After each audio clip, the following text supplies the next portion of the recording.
a tremendous pleasure to have Rabbi Michael Schudrich again with us. Developments in Poland go so fast that every 2 years he has to come here to tell about the new Poland. I'll come back to that soon. A few remarks before that. The first one is that we hope to see you on the 10th of December. Here, next Wednesday, we have Professor David Patterson from Memphis University on the issue of what elements of the Hamas ideology are not taken from Islamic sources but from Nazi sources. Last week, those of you who were here at the symposium attended something which apparently was a historic event. There have been 13 articles in Norwegian papers on that event. The leading serious daily in Norway, Aftenposten, which is the second largest paper because the largest one, Verdensgang, is tabloid, devoted an exceptionally positive review to the book, and I think historians will have to investigate whether in the new century ever something so positive about Israel was written in a major paper in that country. Then they devoted on 2 days 2 full pages to the debate on whether Norway is becoming more anti-Semitic and whether Norway is anti-Israeli, after the editor had said, the cultural editor had written that it is anti-Israeli. And on now I can say that the Simon Wiesenthal Center in Europe, in one country, handed personally the copies of the book to the ambassadors of the Scandinavian countries. Most of them just took it politely. Once the Norwegian one said, that means trouble for us, which I think is an interesting remark. Also, is interest from papers in Serbia, because they consider this an excellent occasion finally to do something back against the Norwegians. So suddenly you see that very strange things happen. But I think that the best remark didn't come from any journalist, but from a talkback. When the second article in Haaretz on this symposium happened, one of the people who wrote a talkback said, just in one line, if the Norwegians give so much attention to it, there must be something to the allegations. So that was, I thought, a nice topic. Anyhow, but let's return to the things we are here for. First of all, I think Rabbi Schudrich does incredible work in Poland. Our contacts go back to Tokyo, where he also did good work, but didn't manage to discover thousands of hidden Jews. Baruch Hashem. The Japanese have enough problems.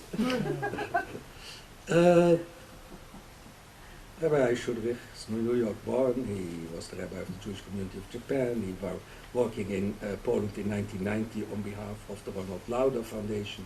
He's been the rabbi of Warsaw and Lodz since 2000. He's the chief rabbi of Poland since 2004. Last night there was a fascinating symposium at the Van Leer Institute on the dialogue between Jews and Catholics in Poland. And you see there the struggle between what they call the old and the new. There is, of course, anti-Semitism in Poland, and there are also people in the Catholic Church. The Archbishop of Lublin was there, and he came out very, very strong against anti-Semitism and the need of the Church. You see the problems which Ambassador Lopez has already published with us, I think, 6-7 years ago. At the top there is goodwill generally, but until it trickles down through this huge old body may take 100 years, he told us. So you see this struggle very much in Poland. There was a fascinating remark yesterday, don't remember who said that, that a Jewish student today, or an Israeli student, will be much better received at Warsaw than at Oxford. That's not necessarily a compliment. It's not good news for Warsaw. Well, you can comment on all this. You have the whole floor. Better reception in Dubai. Then there were remarks which I would like Rabbi Schudrich to speak about also. When they said our best friends in Europe, Israel's best friends in Europe are two. The Czech Republic, about which nobody has absolutely any doubt, and Poland. And obviously there has been a change of government in Poland since Rabbi Schudrich spoke here. And there are the whole issue of the dialogue, this issue of volunteers who go and restore cemeteries, or at least keep them clean, Jewish cemeteries in Poland. There are many developments, I think, which last time didn't come so much to the fore. Are they new? Are they the results of the fact that we had such an overloaded program last time that it didn't come to the fore? I think in addition to the topics which I will remind you of, which we asked you to discuss, is there viability to a small re-emerging community? Current challenges the Jewish community of Poland has to confront, balancing between memory and building for a Jewish future, what to do with the more than 1,400 Jewish cemeteries, the unmarked mass graves in Poland, whose responsibility to preserve them, righteous Gentiles, letting them live out of their lives in dignity, what is the interaction with the authorities and the attitudes of the Catholic Church? Please leave us some time for questions. That's the first 5 minutes, right? No, Leave that to me. They'll keep me focused.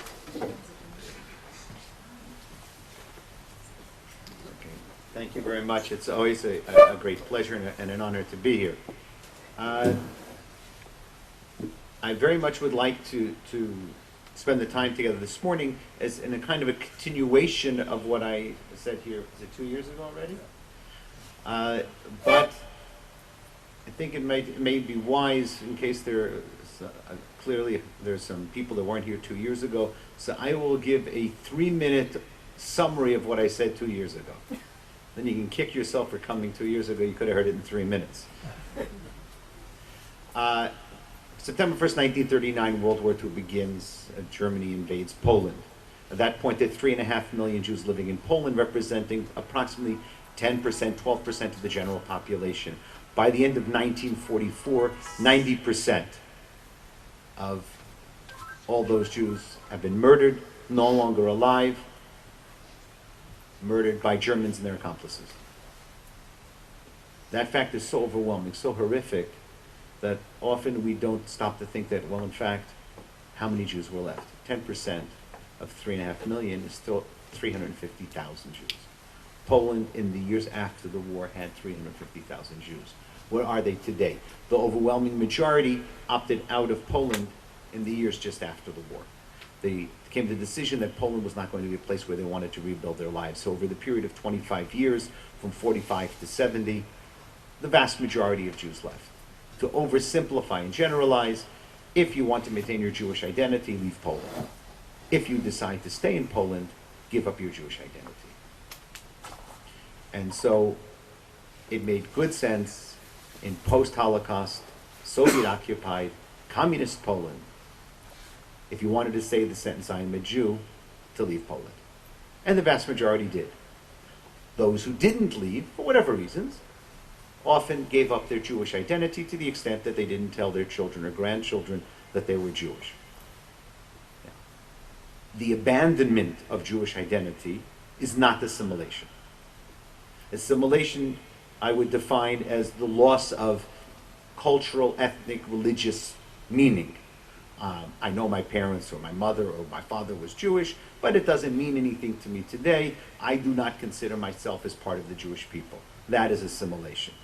What happened in Poland, now you did have in Poland the beginnings of assimilation before World War II, far less developed as it was in Germany, probably would have become much more developed if World War II didn't exist, but I don't deal in what-ifs. I can barely deal in what is and not in what if. having said that, what was in Poland after the war was not assimilation. It was fear.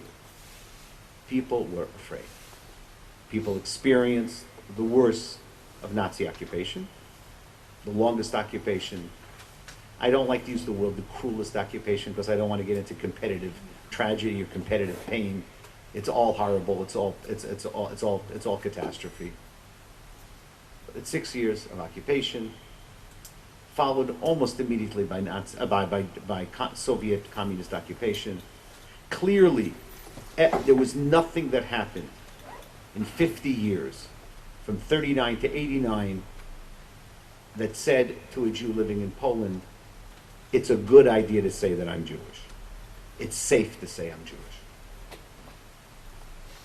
And then all of a sudden, in 1989, true democracy comes to Poland. And I could perhaps speak about that a little later, but there is real democracy in Poland over the last 19 years, since 1989.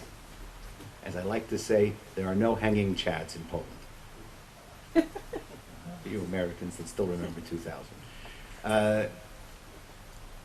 And that has had an impact.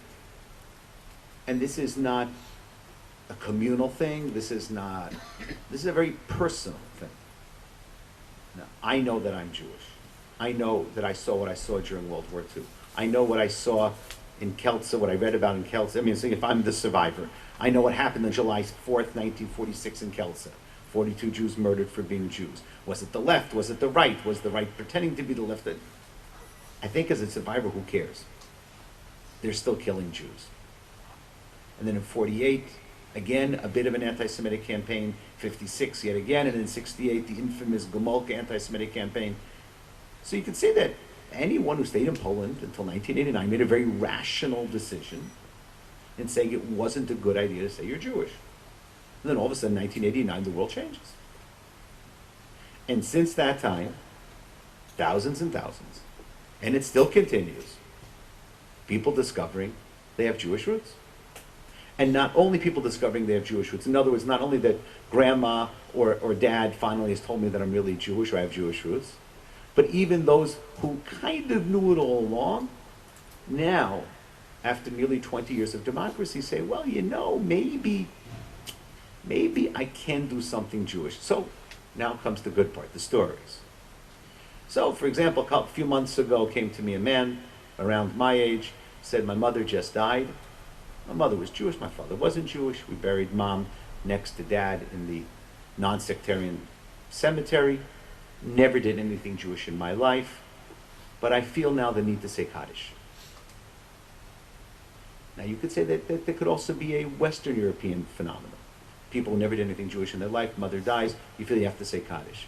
Somehow in Poland takes a little bit more of a push because of the history. And so I sat with him and I taught him Kaddish. It was a Friday morning. And I said, you know, tonight's Shabbat, tonight's Shabbos. Friday night. Why don't you come tonight? He says, well, yeah, but you know something, it's interesting. Maybe I will, but, you know, actually my wife is Jewish also. It's like, you know, just happened to marry a Jewish woman, and we just happened to have a 21-year-old daughter. Who just happens to be completely Jewish. So I said, why don't you come also, the three of you? One of all three of you. And they came. And they were very moved. And at the end of davening, I went over, I was talking to them, I was talking to the 21-year-old young woman, started telling her immediately about Taglit, that she ought to go to Israel, and we'll see what happens. It turns out about 2 months later, a cousin of the wife, who had made Aliyah 40 years ago or 30 years ago, was visiting, and was saying that, you know, he's following up on what I was doing, don't worry. Or another story, a young woman who's now 24, who discovered probably about 3 or 4 years ago that her mother's mother was really Jewish, and decided that this was something she wanted to look into. And in the past 2 years, it really has become what we would call observant. Met a young Jewish man on one of the trips to Poland, one of the many trips to Poland that come to Poland today, and fell in love. This is actually, it's so unusual. I have to they decided to go to Kenya to volunteer in some village in western Kenya. And there they decided they wanted to get married. So this is, it also reflects that there is no kind of like normative story. Now, they're going to get married. He's from Jamaica Estates, Long Island, and she's from Warsaw. Okay, her mother is encouraging her to get married in New York, because this way the neighbors don't have to see that they're having a Jewish wedding. So the fear doesn't dissipate easily. And one of the challenges is how do you educate the young people to remain respectful of their parents, even as the parents continue more or less in denial. And often what happens is the non-Jewish parent is more open to their daughter being Jewish than the Jewish parent. I just met them. I was in New York last week. I met her fiance and herself. She was in New York. She said that now several of her first cousins want to go on Taglit, birthright. Their parents are all freaking out, but the cousins are all very happy. And again, it's reflective. And you want to say, well, it's 20 years after the fall of communism. What's the problem? It's because it was 50 years of occupation. And this will continue to be, it will dissipate with time. It's becoming less of an issue, but it is still an issue. And it is not because of current anti-Semitism. It's because very much of the fear of what could be, again, based rationally on what these people experienced earlier. And by the way, as a rabbi, it's a big responsibility. I can't tell them that it's not going to happen again. I mean, maybe that's not the right thing to say, but I don't feel that I can say that. So that's the Jewish community. I'll tell one more story in terms of when will it end with people discovering? The answer to that is, I don't know. If I could tell you from my personal experience, I see no lessening of the people coming out, rediscovering, coming out of the closet. If anything, it may be going up a little bit. And I think that's because people are becoming more comfortable with democracy, and also that the survivors are getting older, and if they want to tell, they don't have a lot. They don't necessarily have a lot more time to tell it. Having said that, there was a story, a woman my age came to see me with her two daughters in their mid-20s. One a doctor, one a lawyer. Who needs documentation? They're Jewish. I mean, your two daughters, a doctor and a lawyer. Obviously, they're Jewish. That was racist, I'm sorry. And she came to me, and the mother told me the following story. She said when she was the age of her daughters, just like say some 30 years ago, she asked her mother, "Mom, are we Jewish?" The family story didn't make sense. Their looks, they say, if there is a Jewish look, they have it. And our mother said, yes, we are Jewish. But this was the mid-'70s. Mid-'70s wasn't a great idea to discover your Judaism in Poland. It's still just a few years after 68. There's still a lot of tension. And this woman did nothing about it. She knew it. She did nothing about it. And then recently her daughters asked, "Mom, are we Jewish?" She said, yes. But now it's 2008. So they called up, made an appointment to see me. And they said, what are we supposed to do? I said, well, that decision is yours. We live in a free country. We have classes, we have lectures, we have services. And I recommended them a class that I teach on Introduction to Judaism on Sunday at 12 noon. So why don't you come? And they started coming. One of the daughters was a doctor, was wearing a very, very elegant, small cross. Couldn't tell if it was diamonds, maybe it's Swarovski, whatever. But very elegant, small, wearing a cross. I didn't say anything. Because that is who she was brought up as, and that's her identity as of that day. And even though her mother's mother is Jewish and she is Jewish, she started coming to the class, continued to wear the cross. About 2 weeks ago, she came to the class, and she was wearing a beautiful string of pearls, no cross. Now, is that a change of identity, or did she happen just didn't go with the outfit? I don't know. But part of what I perceive as my responsibility is not to tell people what jewelry to put on or off. And with time and with patience, more often than not, they will understand, Bezrat Hashem, where they belong and where they are.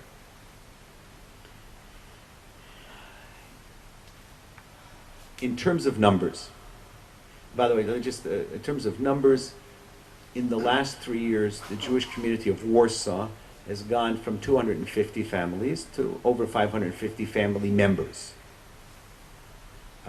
That's a nice statistic. The much more important aspect is the median age went from about 65, 70 to maybe 40, 45. So everyone joining today is under the age of 40, under the age of 45. It's the children and grandchildren of people who gave up being Jewish.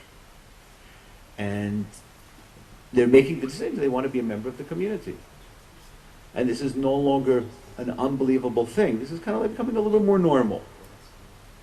We had 2 weeks ago, 10 days ago, a general assembly. Once a year you have to have a big general assembly according to our bylaws. And we had way over 100 people that came, which is not bad out of 550. And what was fascinating to me, it was all the age spectrums.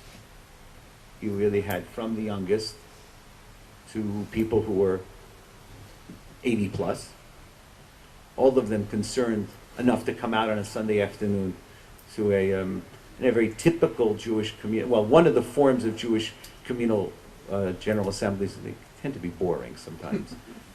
This one was of that type, fortunately, because the other type was when they start yelling at each other. So I like the boring types are better. And they all came, and they cared. They gave up their Sunday afternoon, including people who were, 20 and 25. And also important that the guys who come to the minyan came, and the people who don't go to the minyan came. So we had all kinds of people, irregardless of how they want to express their Jewish identity, they felt tied enough to come and spend the Sunday afternoon with us. That was 10 days ago. So, in the end, how do you answer the question, is there viability to a small re-emerging Jewish community? Who knows? There is nothing rational about Jewish history. I say in spite of the fact that I have an MA in Jewish history. I think that rationally, logically, the Jewish people should have disappeared in 586 BCE. One could argue maybe in 150 or 200 years earlier during the conquering of the Northern Kingdom, but okay, at least by 586 we should have disappeared. And we didn't. So when people say, rationally, objectively, is there a future for the Jewish community of Poland? One could argue one way or the other. But there's nothing rational about how Jewish communities function. And therefore, as long as there are Jews there, as a rabbi, I feel an obligation and an honor to be there to help them connect to the Jewish identity. And we'll see what happens. In a perspective of 20 years, since I started working there almost 18 years ago in March of 1990, I am thrilled that people are now asking the question, is this community viable? Because 18 years ago it says, why are you there? There are no Jews. So the question itself reflects a tremendous strengthening of the community. What will people be asking me in 10 years? I don't know. But we'll see. So in terms of current challenges to the Jewish community of Poland, what has happened over the last few years is that there's far more what I call normal problems rather than post-Holocaust, post-communist problems. Clearly, for the next 1,000 years or so, Poland, Jewish community of Poland will still be living in the shadow of the Shoah. And 1,000 years is an optimistic prognosis. We will always be living under the shadow of the Shoah. But 10 years ago, we basically only had post-Holocaust, post-communist problems. Today, we have what I like to call normal problems. Rabbi, I'm 23 years old. I know every guy in the community. I don't like any of them. How am I going to get married? That's a problem in Oslo, in Portland, Maine, and in Warsaw.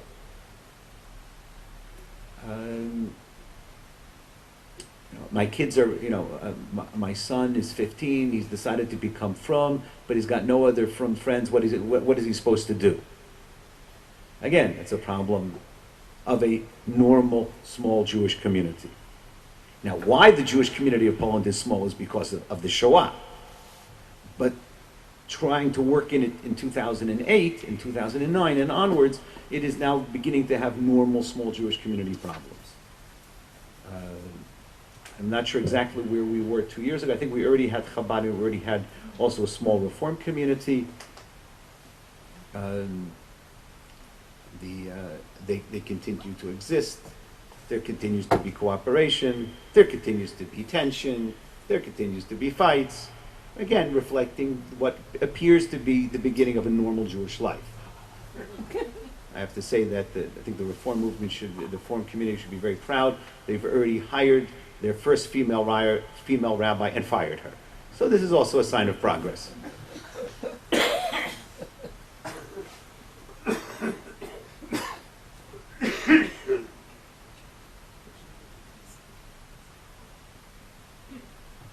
The other things that have happened actually is interesting. We've opened a Kollel Tzioni 2 years ago, which has been quite successful. Not perfectly successful, but quite successful. As it happens, it's usually it's Kollel Mitzion. Usually comes with a Rosh Kollel and 4 young men. In this case, we found an excellent Rosh Kollel. We couldn't find any young men willing to go to Poland. So I persuaded the funders that we take the Rosh Kollel and we would take some of our own boys to be the Bachurim in the Kollel, and that's what we're doing. I can go on with all kinds of details, but I'd rather go on to some of the other questions, and that is how to balance between memory and building for a Jewish future. It's a great question, and there is no answer. It's a very in the Jewish tradition, I'm much better asking questions than giving answers. But just to reflect on that for a moment, as the rabbi of the community, it's a real challenge, because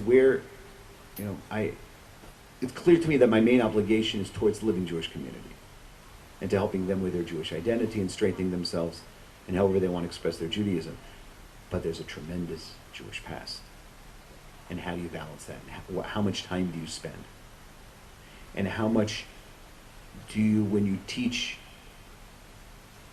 young and old, how much do you focus on what was and how much do you focus on what will be? And clearly there has to be a balance, because forgetting one for the other is not authentic, is not real.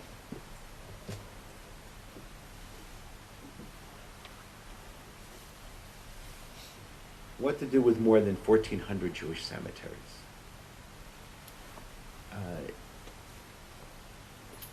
Rationally, which I say nothing rational about what I do, but rationally there's no way we can save 1,400 cemeteries. On the other hand, I have 2 principles when it comes to cemeteries. One is we cannot permit new desecration of cemeteries. In other words, if there's a cemetery that's forgotten, forsaken, overgrown, it's very painful, but we need to prioritize what we need to do first. But if someone decides that they want to build a road over the cemetery, that's something we say no. That is unacceptable. And here I could share with you just 2 stories from about 2-3 weeks ago. I went one day to Ostrów Mazowiecki, which is about an hour and a half east of Warsaw. where they have a flea market every Monday morning. And 1/3 of the flea market is on the old Jewish cemetery. I went to meet with the mayor, and the mayor knew that 1/3 of the flea market was on the cemetery. And he looks at me and he says, "But Rabbi, if you tell me it's wrong, I'll move it." Well, okay, that's good. I wasn't expecting that. As I said, "Yeah, I think it's inappropriate."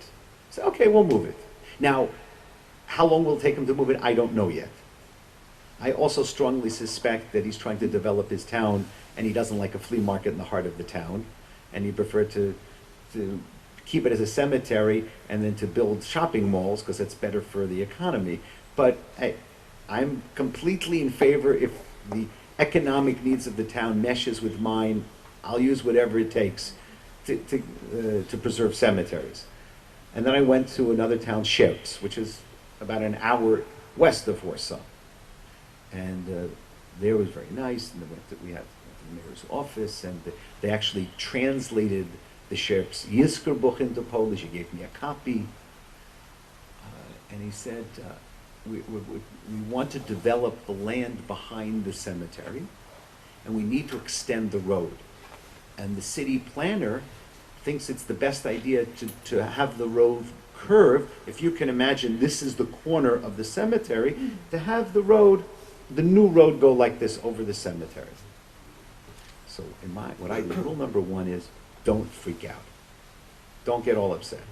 Listen, very interesting, let's go to the cemetery. And he showed them respect, kavod, and first you have to sit in the office for 20 minutes, a half hour, and drink the tea. Then you go to the cemetery, and I walk around the cemetery, and it was fenced. It's not a very good fence, but someone did come, a survivor, and fenced the entire cemetery, so I knew the boundaries. And I actually knew the rabbi that did it, and I knew that he got the boundaries right. And we sat, walked, took a look, and looked at the river down further, and where they want to build the new housing, and how they want to develop the town. And I was walking, and I said, "Well, Mr. Mayor, instead of making the road like this over the cemetery, why don't you just make the road like this and like this?" And he said, "Oh, okay." And that's nuts. I'm sorry? Why couldn't he figure that out himself? Well, probably because he didn't want to go against the city planner. Why didn't the city planner figure it out himself? I don't know. Because probably it's better to have a road curving than a right angle. Probably because in Poland there is, the tradition is after a cemetery has not been used for 40 or 50 years, it's closed and then may be rebuilt upon, including not only Jewish cemeteries, but any kind of cemeteries. By the way, as bad situations the Jewish cemeteries have, the German cemeteries are far worse. Especially in Western territories, but we won't go there. That's for other reasons. And so on the one hand, no new desecration. And the challenge is that as Poland develops, land becomes more valuable, unused land becomes interesting, and if no one's paid attention to the cemetery in 50 years, why shouldn't they now start building over it? And it's a question of a challenge of education, and what I'm finding over the last 5 years is that more and more there's a certain sensitivity, and more often than not, I have to find the time, but it means that I have to go there and sit with the mayor, and then they do the right thing, almost always. The other reality is that the reality factor is that while I don't know if we'll ever be able to save the 1,400 cemeteries, if someone comes and says, "Listen, my grandmother is buried in cemetery X,"